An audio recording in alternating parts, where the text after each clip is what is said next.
ಶಿವಂ ಅಸೋಸಿಯೇಟ್ಸ್ನಿಂದ 4,700 ಕೋಟಿ ವಂಚನೆ ಕೇಸ್ಗೆ ಸಂಬಂಧಪಟ್ಟಂತೆ ವಂಚನೆ ಆಗಿರೋದು ನಿಜ ಅಂತ ತನಿಖೆಯಲ್ಲಿ ಪತ್ತೆಯಾಗಿದೆ.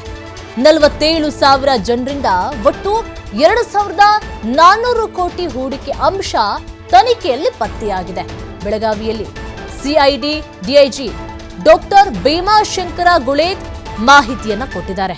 ಅಕ್ರಮವಾಗಿ ಠೇವಣಿ ಸಂಗ್ರಹ, ಆಮಿಷವೊಡ್ಡಿ ಹಣ ಸಂಗ್ರಹ ಮಾಡಿದ್ದಾರೆಂಬ ಮಾಹಿತಿ ಮೇರೆಗೆ ಈ ದಾಳಿಯನ್ನು ನಡೆಸಲಾಗಿತ್ತು. ಜಿಲ್ಲಾಡಳಿತ ಮತ್ತು ಪೊಲೀಸ್ ಇಲಾಖೆಯಿಂದ ದಾಳಿ ನಡೆದಿತ್ತು. ಸಿಐಡಿಗೂ ಸಹ ಹಸ್ತಾಂತರ ಮಾಡಲಾಗಿತ್ತು. ಈಗ ಆ ಪ್ರಕರಣದಲ್ಲಿ ಏನೇನೆಲ್ಲ ನಿಜಾಂಶಗಳು ಇದೆ ಒಂದೊಂದಾಗಿ ಆಚೆ ಬರ್ತಾ ಇದೆ.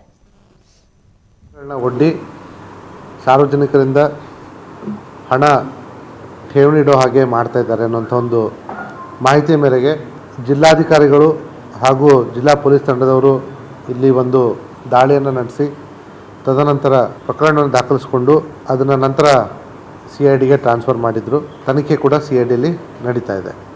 ಸಾಮಾನ್ಯವಾಗಿ ನಾವು ಈ ರೀತಿ ತನಿಖೆಯಲ್ಲಿರತಕ್ಕಂಥ ಪ್ರಕರಣದ ಬಗ್ಗೆ ನಾವು ಪ್ರೆಸ್ ಮೀಟ್ ಮಾಡಲ್ಲ.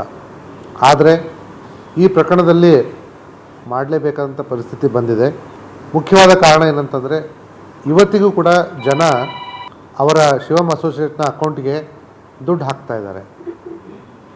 ಈಗಾಗಲೇ ನಾವು ಪ್ರಕರಣ ದಾಖಲೆ ಮಾಡಿಕೊಂಡು ಆ ಕಂಪನಿ ಹಾಗೂ ಅವನ ವೈಯಕ್ತಿಕ ಬ್ಯಾಂಕ್ ಖಾತೆಗಳನ್ನ ಡೆಬಿಟ್ ಫ್ರೀಸ್ ಮಾಡಿಸಿರ್ತೀವಿ. ತಮಗೆ ಗೊತ್ತಿರೋ ಹಾಗೆ ಕಳೆದ 20 ದಿನಗಳ ಹಿಂದೆ ಬೆಳಗಾವಿ ನಗರದಲ್ಲಿ ಶಿವಂ